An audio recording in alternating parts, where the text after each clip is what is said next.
1,000 miles from anywhere, 9 islands rise from the Atlantic. Volcanic peaks draped in green, cliffs that fall straight into churning ocean, clouds that drift so low they brush the treetops, wrapping everything in soft white mist. These are the Azores, Portugal's remote archipelago, scattered across the middle of the Atlantic like emeralds lost at sea. From above, the islands appear suddenly through gaps in the clouds. Dark volcanic rock meets impossibly green hillsides.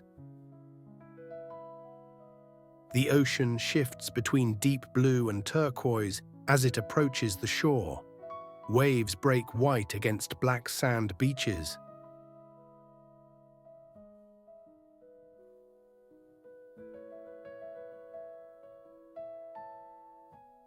This is a place shaped by fire and softened by rain, where volcanoes sleep beneath fields of hydrangeas, where the earth still steams in hidden valleys, where the Atlantic weather changes by the hour, painting the landscape in constantly shifting light.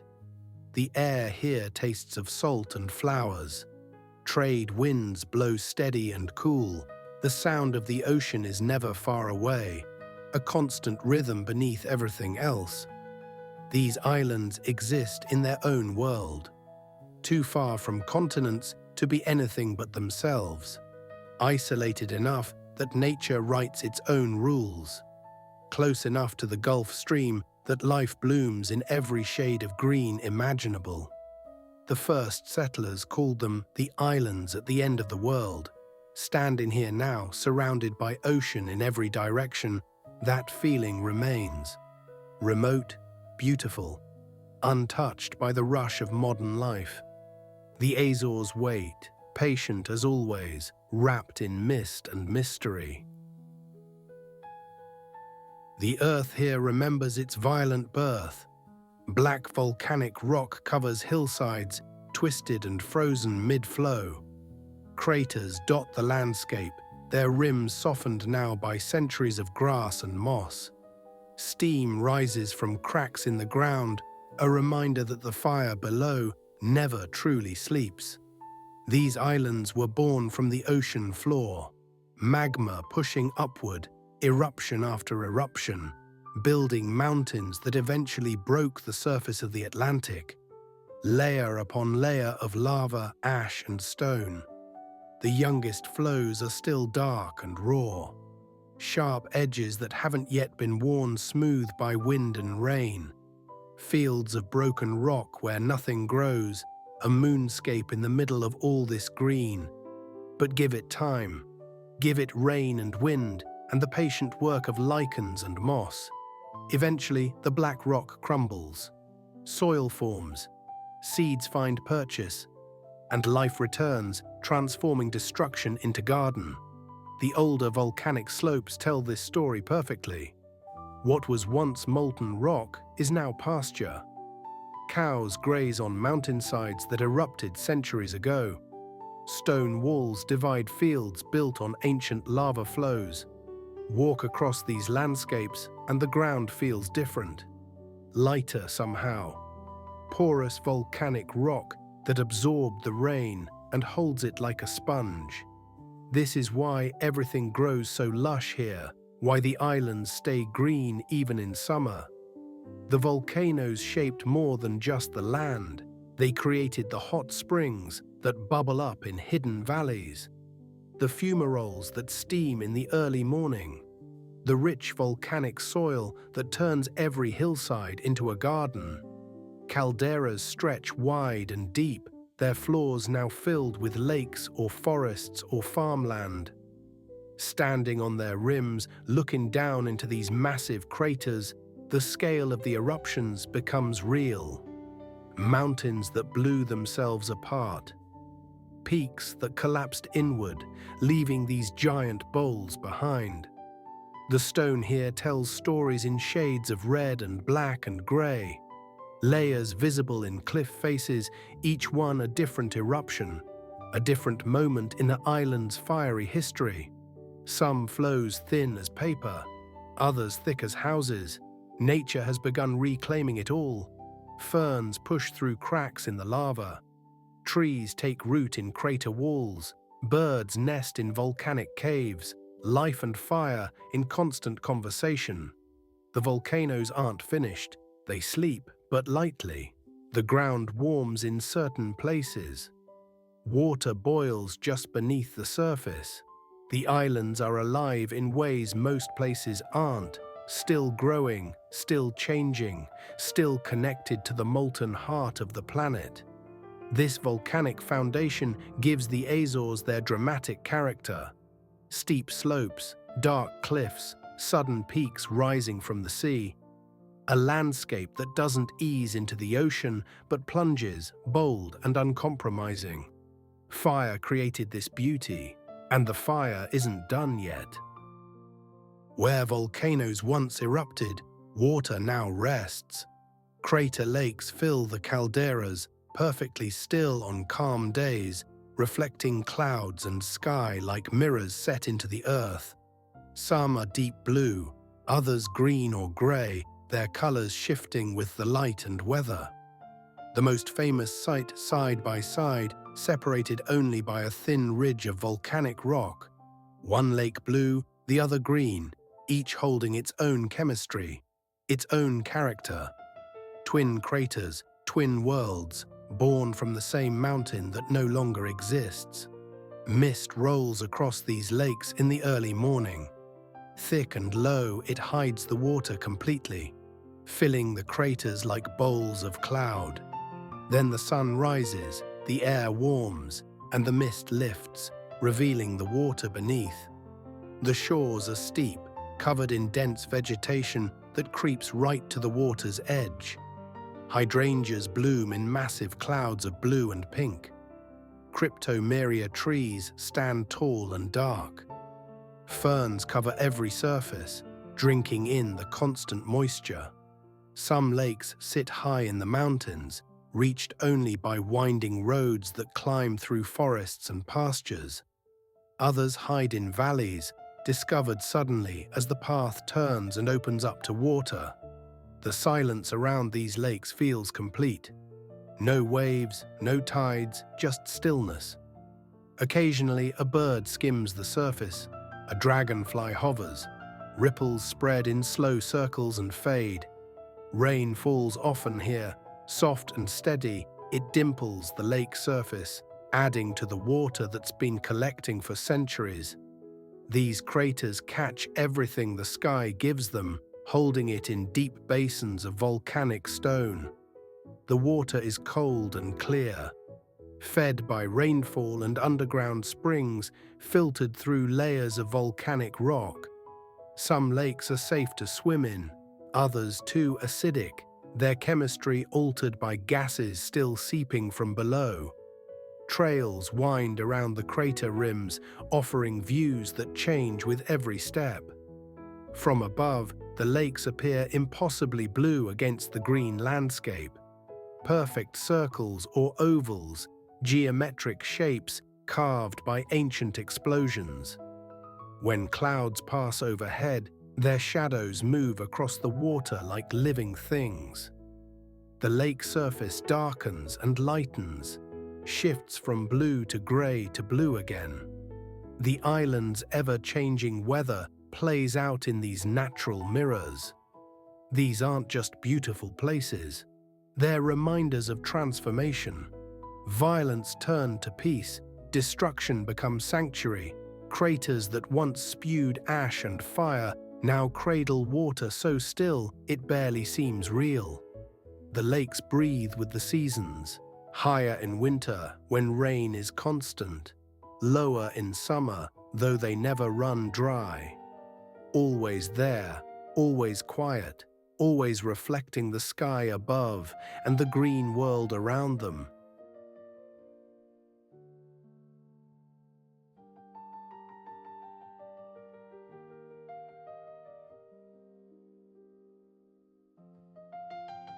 Where the islands meet the ocean, the encounter is dramatic.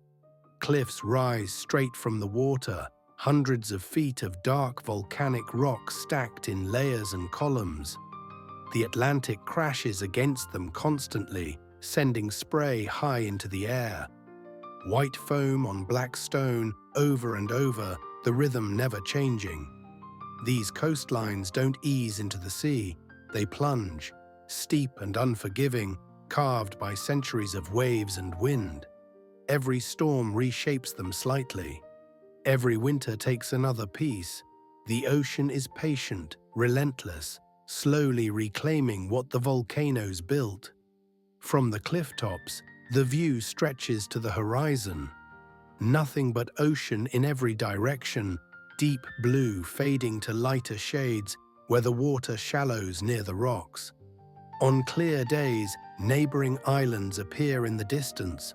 On foggy ones, the world ends at the cliff edge, disappearing into white. The wind blows constant here, salt air and the cry of seabirds. Gulls wheel and dive, riding the updrafts along the cliff face. They nest in crevices and ledges, safe from land predators, surrounded by their hunting grounds. Waterfalls appear where streams reach the coast. Some tumble down in single drops, falling free through the air before hitting the rocks below. Others cascade in stages, bouncing from ledge to ledge. The wind catches the water mid-fall, turning it to mist before it reaches the sea. After heavy rains, these waterfalls multiply. Temporary streams appear everywhere, pouring over the cliffs in silver ribbons. The rock face comes alive with falling water. Then the rain stops, the streams dry up, and the falls disappear until the next storm. Natural pools form where the lava once flowed into the ocean and cooled. Black rock basins filled with seawater, protected from the worst of the waves. The tide brings in fresh water twice a day. Small fish dart between rocks. Crabs hide in the crevices. The coastline curves and twists, creating hidden coves and dramatic headlands. Some beaches are accessible, tiny crescents of black sand tucked between cliffs. Others can only be seen from above, pristine and untouched, visited only by the tide. Sea caves hollow out the weaker sections of cliff. The ocean has worked them for millennia, enlarging cracks into caverns. Waves rush in and retreat, the sound echoing deep inside the rock. When the tide is right, blowholes shoot water skyward, geysers of seawater and foam. The color of the water changes throughout the day.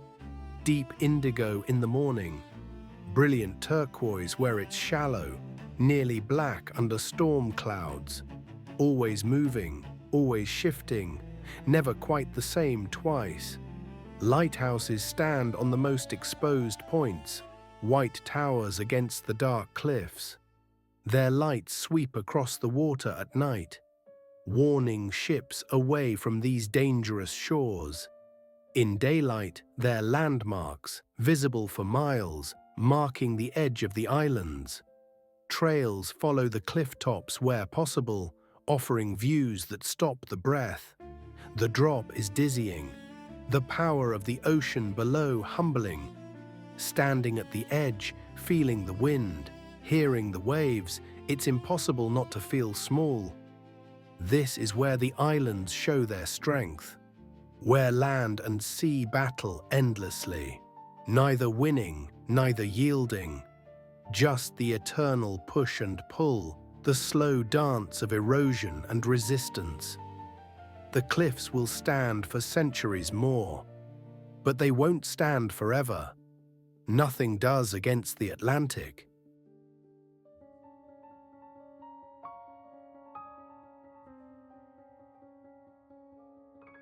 The ocean around these islands is alive with giants. Sperm whales cruise the deep waters offshore, diving thousands of feet to hunt in the darkness. Blue whales, the largest animals ever to exist, pass through on their migrations. Pilot whales travel in family groups, their fins cutting the surface in synchronized patterns. The Azores sit along ancient migration routes, positioned perfectly where the whales travel between feeding and breeding grounds. For centuries, these islands watched the whales pass. Now they welcome those who come to watch back. A spout appears in the distance, then another, the unmistakable blow of a whale surfacing to breathe. A moment of stillness, then the back rolls into view, dark and massive, streaming water. The dorsal fin, the tail lifting as the whale dives again, flukes silhouetted against the sky before disappearing beneath the surface. Dolphins often travel with the boats, riding the bow wave, leaping and spinning. Their energy is infectious, pure joy translated into motion. They appear suddenly, dozens at once, then vanish just as quickly, off to hunt or play somewhere else. The water is deep here, dropping quickly from the coast. Perfect habitat for species that need the abyss. The whales come close to shore, sometimes visible from land, their spouts like exclamation marks against the blue horizon. Patience is required. The ocean is vast. The whales surface when they need to, dive when they choose. There's no rushing them, no schedule they follow except their own. Sometimes they appear within minutes. Sometimes the waiting stretches into hours. But when they do surface nearby, when a whale rises so close, you can see the barnacles on its skin, hear the sound of its breath, watch the water cascade off its back, time stops. Everything else falls away. There's only this moment, this creature, this connection across the boundary of our separate worlds. Sperm whales are the island's most frequent visitors. Deep divers, hunting squid in the trenches and canyons of the ocean floor. They spend most of their lives in darkness, navigating by sound, their clicks echoing through the deep. When they surface, they rest, breathing slowly, gathering oxygen for the next dive. The tail flukes are unique to each whale, marked with scars and patterns like fingerprints. Researchers photograph them, tracking individuals across years and oceans. Some whales return to these waters season after season, familiar visitors to familiar islands. Beaked whales, shy and mysterious, rarely seen anywhere, sometimes appear in these waters. Pilot whales pass in pods, their social bonds visible in how closely they travel together. Sei whales, fin whales, minke whales all make appearances in different seasons. The respectful distance is always maintained. These are wild animals in their own habitat. Observers are guests here, privileged witnesses to lives that happen mostly out of sight, beneath the waves. As the sun lowers, the ocean turns golden. A whale surfaces one last time, backlit by the evening light. Its breath catches the sun, a rainbow in the mist. Then it dives, the tail rising high, water streaming from the flukes, and it's gone. The ocean closes over where the whale was. The surface smooths, but the memory remains, vivid and humbling. These encounters stay with you, a reminder that humans share this planet with creatures of impossible size and grace, that the ocean holds wonders we're only beginning to understand, that some things can't be rushed or controlled, only witnessed and respected. The whales will be here tomorrow and the day after, living their lives, following their ancient paths, largely indifferent to those who come to watch. As it should be.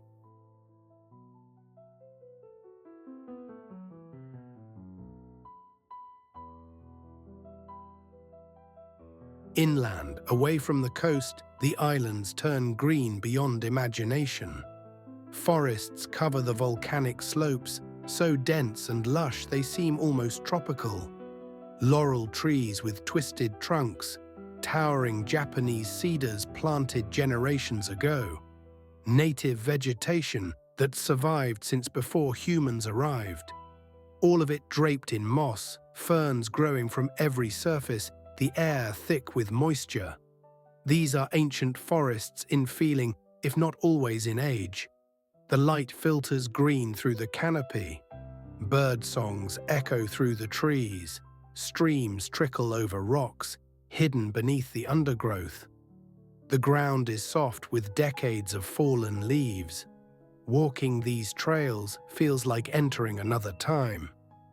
The outside world fades. There's only the forest, cool and quiet, existing in its own rhythm. Mist drifts between the trees in the morning. By afternoon, shafts of sunlight break through, illuminating patches of ferns that glow almost luminescent. The valleys hold their own microclimates. Sheltered from the wind, warm and humid, they become greenhouses where everything grows with abandon. Hydrangeas line the roads in massive hedges, their blooms so abundant they bow under their own weight. Ginger lilies add bursts of white and orange. Agapanthus spreads in carpets of blue. Agricultural terraces step down the hillsides, carved into the slopes over centuries. Stone walls separate small plots where farmers still work the land by hand. Vegetables, flowers, grazing pastures, all arranged in a patchwork that follows the contours of the volcanic terrain. Tea plantations occupy some valleys, the only tea grown in Europe. Neat rows of tea bushes cover the slopes, their leaves dark green against the red volcanic soil. Workers move through the rows during harvest, their practiced hands selecting the youngest leaves. Waterfalls appear around every bend in the interior, small ones cascading over fern-covered rocks, larger falls dropping into pools where the water runs clear and cold. The sound of falling water is constant here, part of the valley's natural soundtrack. Trails wind through it all, sometimes paved with old stone, sometimes just worn paths through the vegetation. They follow watercourses, climb ridgelines, disappear into tunnels of trees. Each trail offers something different, but all share that sense of stepping into wilderness despite the island's small size. The native laurel forest is the treasure here, a remnant of the forests that once covered much of southern Europe before the ice ages. These trees survived on the islands, protected by the ocean, continuing to grow in the mild, wet climate that suits them perfectly. Beneath the forest canopy, the biodiversity is remarkable. Endemic plants found nowhere else on Earth. Birds that evolved in isolation. Insects adapted to this specific ecosystem. Each valley is its own small world. Fog rolls through regularly, making the forest even more mysterious. Visibility drops to a few feet. Trees emerge from the white like ghosts. The air becomes saturated, everything dripping, the moss even greener somehow. Then the fog lifts and the valley reappears, fresh and vivid. These forests and valleys are the island's softer side. Where the coast is dramatic and the volcanic landscapes harsh, the interior is gentle, nurturing. A place where life flourishes in every available space, where green is the dominant color, where the sound of water and wind through leaves creates a constant, peaceful music. The valleys breathe with the weather. Cloud shadows race across the slopes. Rain sweeps through in curtains, then passes, leaving everything glistening. Sun breaks through, warming the air, pulling mist from the wet ground. Here, in these green spaces, the islands show their gentlest face, still wild but softer, still powerful but quieter. A different kind of beauty than the cliffs or the volcanic craters, but beauty nonetheless.